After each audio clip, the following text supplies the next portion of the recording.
Villabelesh, Incaba Elisa Chavarrea, en nombre del Gobierno del Estado de Yucatán, a través de la Secretaría de la Cultura y las Artes, le damos las gracias por continuar con nosotros en estas actividades de cultura en línea.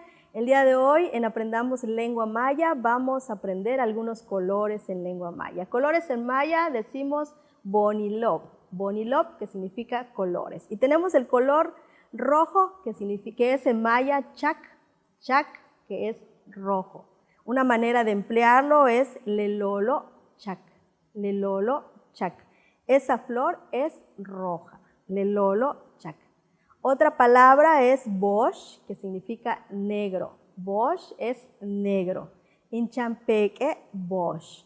Inchampeque bosh, mi perrito es negro. Sac, que significa blanco. Sac es blanco. Inoque sac. Inoque sac, mi ropa es blanca. Inoque sac.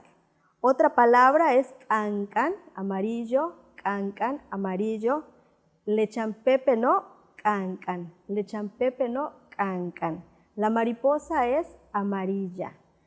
Yaash, que significa verde. Yaash. Inguichobe yaash. Inguichobe yaash, mis ojos son verdes. Chaccancan, que es naranja, chaccancan. Inguotoche, chaccancan. Mi casa es naranja. Inguotoche, chaccancan.